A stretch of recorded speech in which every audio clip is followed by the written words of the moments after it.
నమస్తే. Welcome to our channel. నేను మీ పద్మావతి.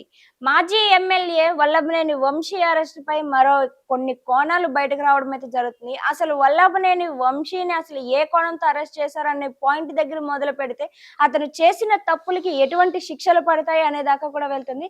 అయితే దీని గురించి పూర్తి వివరాలు తెలుసుకోవడానికి ఈరోజు మనతో పాటు ప్రముఖ ప్రొడ్యూసర్ చిట్టిబాబు గారు ఉన్నారు. మరి ఆయనతో మాట్లాడి అసలు ఆయన ఉద్దేశంలో ఏమనుకుంటున్నారనే కోణంలో కూడా తెలుసుకునే ప్రయత్నం చేద్దాం. అండ్ మీరు కూడా చూసేయండి. నమస్కారం సార్. నమస్తే. సార్, వల్లభనేని వంశీ అంటే తెలియని వ్యక్తులంటూ ఎవరు ఉండరు. అయితే అసలు వల్లభనేని వంశీ గారిని అరెస్ట్ చేయడానికి మెయిన్ రీజన్ వచ్చేసి టీడీపీ ఆఫీస్‌లో గతంలో జరిగిన ఏవైతే గొడవలు ఉన్నాయో దానికోసం ఒక రకంగా చూస్తున్నారు. అండ్ ఇంకోటి వచ్చేసి ఇక్కడ ఇంకో కోణం కూడా ఉంది.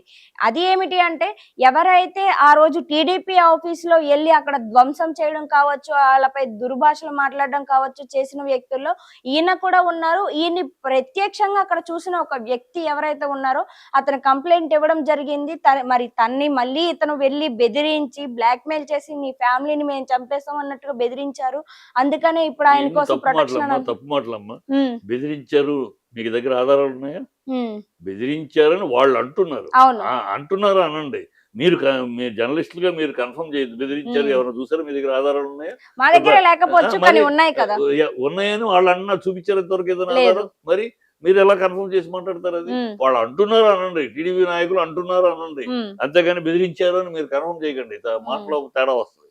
అది అక్కడ వాళ్ళు రెడ్ బుక్ పాలన జరుగుతుంది. దౌర్భాగ్య కూటమి ప్రభుత్వం దౌర్భాగ్య పాలన చేస్తుంది. ఇప్పుడు ఆ కంప్లైంట్ ఇచ్చిన వాడు మొన్న కోర్టులో వాపస్ తీసుకున్నాడు.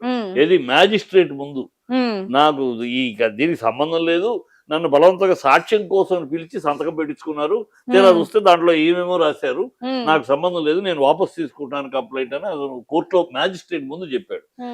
వీళ్ళకి దిమ్మ తిరిగిపోయింది. ఎన్నాళ్ళు మనం చెప్పిన అబద్ధం బయటపడిపోతుంది. ఇప్పుడు ఏం చేశారు? ఆ వాపస్ తీసుకున్న అతని యొక్క తమ్ముడిని ట్రాప్ చేసి తమ్ముడు ద్వారా కొత్త కంప్లైంట్ ఇప్పించి అరెస్ట్ చేశారు. అరెస్ట్ చేస్తానికి ఇది ఒక దుర్మార్గ పాలన, ఒక దౌర్భాగ్య పరిపాలన, ఒక అబద్ధాల పరిపాలన, ఒక రెడ్ బుక్ అని పుచ్చుకుని పెట్టలేకపోతున్నారు. శాశ్వతం అనుకుంటున్నారు.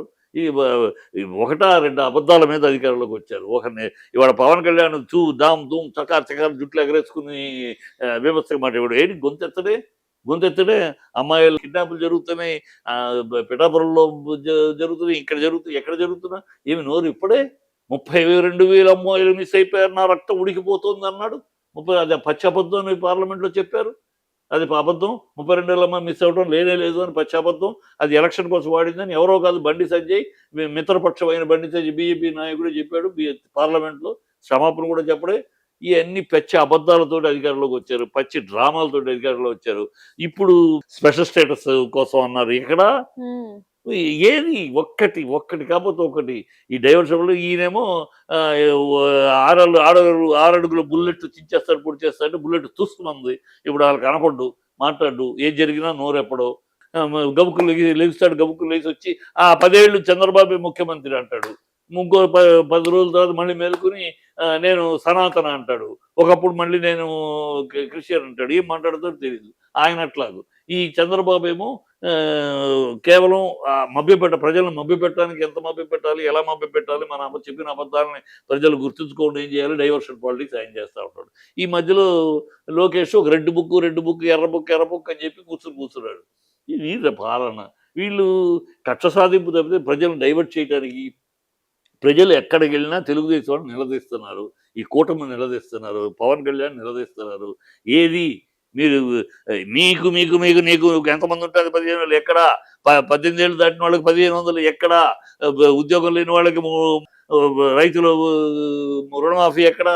ఎక్కడికి వెళ్ళినా అక్కడ అడుగుతున్నారు. ఇవన్నీ బస్సు అన్నారు ఎక్కడా?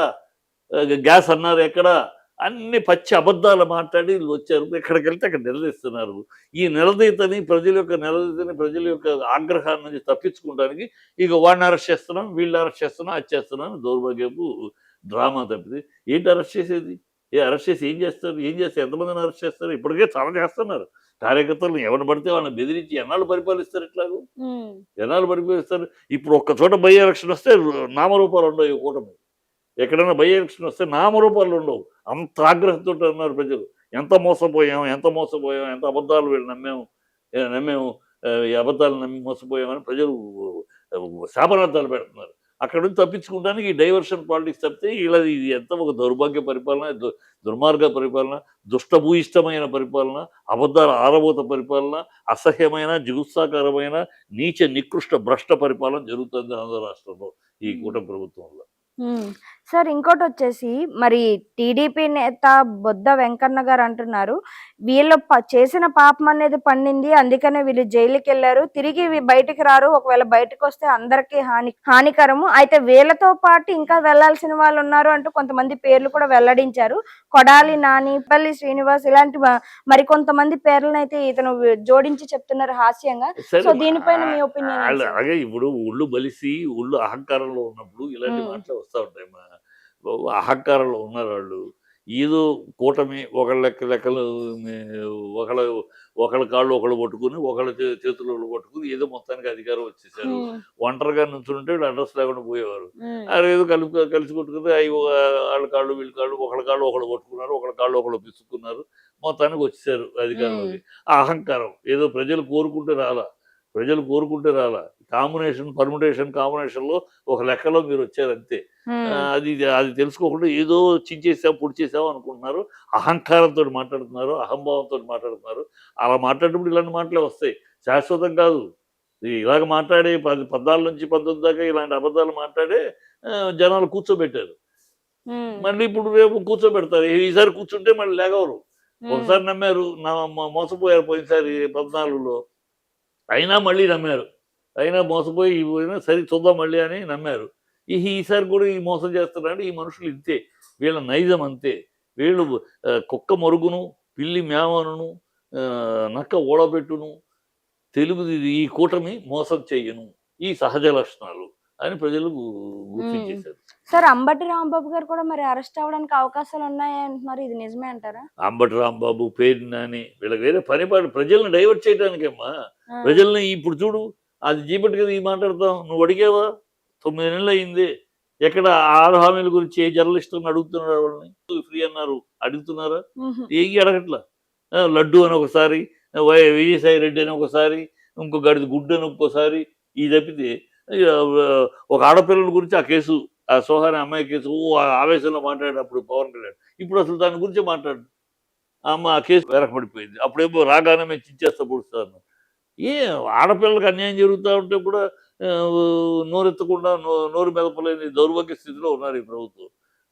ఎంతసేపు వీళ్ళ ప్లాన్లు ప్రజల కోసమో ప్రజల పరిపాలన లేదు. వీళ్ళ ప్లాను పవన్ కళ్యాణ్ ఎట్లా తాను ముఖ్యమంత్రి అవ్వాలి, ముఖ్యమంత్రి సీట్ పోటీకి వెళ్ళాలి. ఇక్కడ చంద్రబాబు తను ఉండనివ్వడు, చంద్రబాబు తను కానివ్వడు, తన కొడుకునే చేస్తాడు కనుక మనం ఈ చంద్రబాబు క్లచెస్ నుంచి బయటికి వెళ్ళాలంటే ఏం చేయాలి? అక్కడ కేంద్రంలో ఉన్న బీజేపీ తోటి గట్టిగా సఖ్యత ఏర్పరచుకోవాలి. అందుకని నిన్నటిదాకా క్రిస్టియన్ని, గడిదిగుడ్డుని, నేను అది ఇది అన్నవాడు, నేను క్రిస్టియన్ని, నా పిల్లలు క్రిస్టియన్స్ తప్ప, నేను బాప్టిజం తీసుకున్నానప్ప, మా నాన్న దీపారాధనలో సిగరెట్ అంటించుకునేవాడప్ప, అసలు ఈ దేశంలో మత కలవలకు హిందువులే కారణమప్ప అని వాగిన నోరు ఇవాళ సనాతన అంటున్నాడు. ఎందుకు? అక్కడ బీజేపీ సంఖలో దూరటానికి. అలా అయితే అక్కడికి వెళ్తే రేపు చంద్రబాబు నుంచి బయటకు వచ్చిన బీజేపీకి సీఎం క్యాండిడేట్గా లేరు. సో తను బీజేపీలో విలీనం అయిపోయి బీజేపీ యొక్క సీఎం క్యాండిడేట్గా రేపు ఎన్నికల్లోకి వెళ్ళొచ్చు. అది అతని వ్యూహం. ఇక్కడ చంద్రబాబు ఏమో తన కొడుకుని తీసుకురావాలి. నెక్స్ట్ తన కొడుకుని తీసుకురావాలంటే పవన్ కళ్యాణ్ అడ్డు. పవన్ కళ్యాణ్ ఎలా తప్పించాలి? పెదాలతో పలకరిస్తూ కళ్ళతోటి వెక్కిరించాలి. సో దాన్ని పొగబెడుతూ అతనే వెళ్ళిపోయేటట్టు చేయాలి. తనుగా అనకూడదు. తనకుడు అంటే తనకు మర్యాద పోదు. అందుకని తనుగా కాకుండా అతనంతటా అతను బయటికి వెళ్ళేలా ఇతను పొగబెడుతున్నాడు. వాళ్ళ గొడవలు అయ్యి, వాళ్ళ విషయాలు వాళ్ళు మదన పడుతున్నది, తపన పడుతున్నది, తాపత్రయపడుతున్నది, వ్యూహాలు పన్నుతున్నది ఆ విషయాల మీద, ప్రజల విషయాల మీద కాదు. ప్రజాపాలన అనేది లేదు.